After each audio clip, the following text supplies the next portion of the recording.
di kelompok 5 akan membuat tugas video tentang kode etik keperawatan di Indonesia dengan dosen pengampu Mem Suwarti NU Putra Eskep NS MKep. How are you today? Fantastis, go go Sases, Stikes BK Palu, the best of Sasi.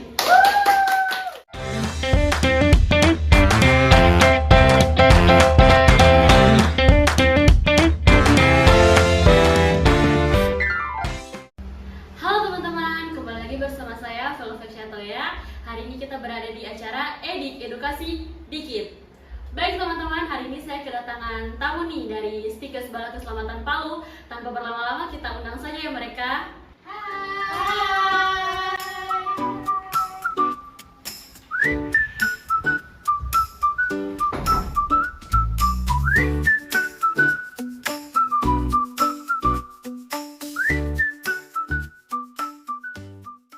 Oke baik, sebelum kita lebih lanjut lagi nih, alangkah baiknya kita kenalan dulu. Mulai dari kakak yang satu ini. Oke, perkenalkan nama saya Margarita Silvana Rosado. Perkenalkan, nama saya Opal Firana Hiba. Perkenalkan, nama saya Salsa Bila.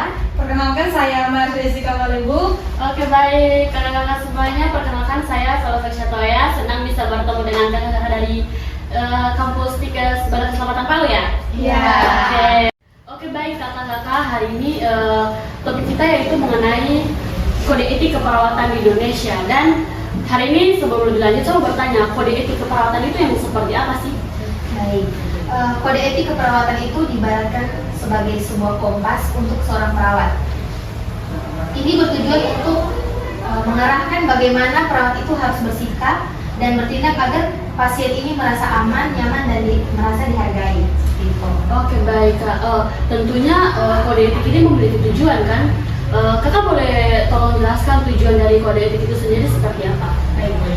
Tujuannya itu agar perawat ini bisa tetap profesional, hak pasien dan perawat sama-sama aman, pelayanan makin berkualitas, dan tentunya profesi perawat tetap dihormati. Oke baik.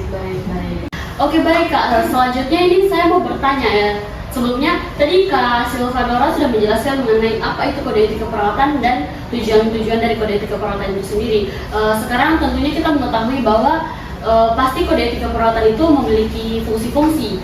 Bolehkah Kakak jelaskan fungsi-fungsi dari kode etik keperawatan itu sendiri?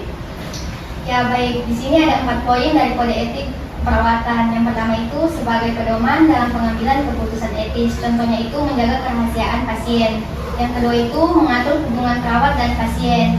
Contohnya salah satu berbicara sopan. Dan yang ketiga itu adalah menjaga standar praktik keperawatan. Contohnya seperti mencuci tangan 6 langkah. Dan yang keempat itu adalah mencegah terjadinya pelanggaran etik keperawatan.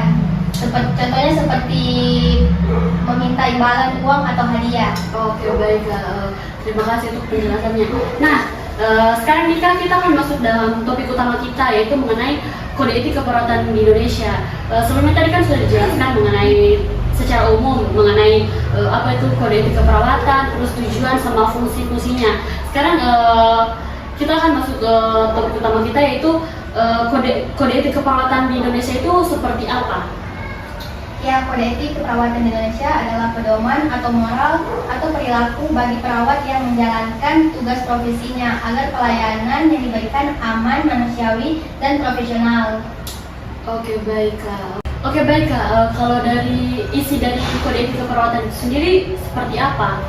Nah, isi dari kode etik keperawatan Indonesia itu ada 5 macam, yaitu tanggung jawab perawat terhadap klien, tanggung jawab perawat terhadap profesi, tanggung jawab perawat terhadap masyarakat, tanggung jawab perawat terhadap praktik, tanggung jawab perawat terhadap tenaga kesehatan. Oke, berarti ada 5 poin ya kak? Oke baik kak. Tadi kan kita sudah membahas yang di Indonesia. Tentunya kalau di Indonesia memiliki kode etik keperawatan, pastinya di luar negeri itu atau di internasional itu juga memiliki kode etik keperawatan. Kalau kode etik internasional itu yang seperti apa kak? Oke baik kak, untuk kode etik keperawatan internasional itu merupakan pedoman etika yang berlaku secara global untuk profesi keperawatan dalam memberikan pelayanan kesehatan kepada masyarakat dunia. Oke, baik. Hanya itu Kak atau ada tambahan informasi lebih lanjut? Oke baik Kak, di sini ada perbedaan ya di kode etik keperawatan Indonesia dan dengan internasional, yaitu perbedaan kode etik keperawatan Indonesia dan internasional terletak pada ruang lingkup serta penyesuaiannya. Kode etik keperawatan Indonesia dibuat sesuai nilai budaya, norma, sosial, hukum, dan sistem kesehatan di Indonesia sehingga lebih menyesuaikan kebutuhan masyarakat Indonesia. Sedangkan kode etik internasional seperti dari International Council of Nurse bersifat umum dan menjadi pedoman global bagi perawat di berbagai negara. Oke, baik Kak, terima kasih. Oke, selanjutnya Kak, kalau dalam asuhan keperawatan sendiri pasti memiliki prinsip etika kan? Boleh tolong Kakak sebutkan prinsip etika dalam asuhan keperawatan itu sendiri seperti apa? Oke baik, prinsip etika dalam asuhan keperawatan itu ada 5. Yang pertama autonomi, yaitu menghormati keputusan pasien dan kemampuan profesional perawat untuk membuat keputusan mandiri. Yang kedua beneficence, yaitu berbuat baik untuk pasien, di mana fokus pada komitmen untuk melakukan tindakan terapeutik yang meningkatkan kesehatan, keamanan pasien secara keseluruhan. Yang ketiga non-maleficence, yaitu tidak merugikan pasien. Yang keempat itu justice, yaitu bersikap adil.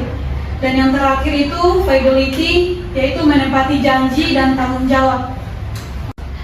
Oke, baik kakak-kakak dari Stikas BK Palu, terima kasih sekali sudah menyempatkan waktunya untuk hadir datang di acara kali ini. Dan setelah kita berbincang-bincang tadi, saya bisa mengambil kesimpulan bahwa kode etik keperawatan itu merupakan pedoman bagi seorang perawat ya dalam melakukan pelayanannya yang profesional, serta kode etik keperawatan ini juga menjadi suatu alat pembantu bagi perawat dalam menjaga hak pasien, kemudian mempertahankan martabat pasien, kemudian juga untuk mempertahankan martabat dari profesi keperawatan itu sendiri.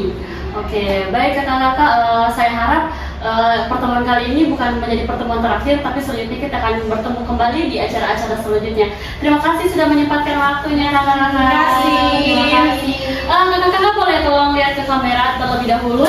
Kita say hi dulu.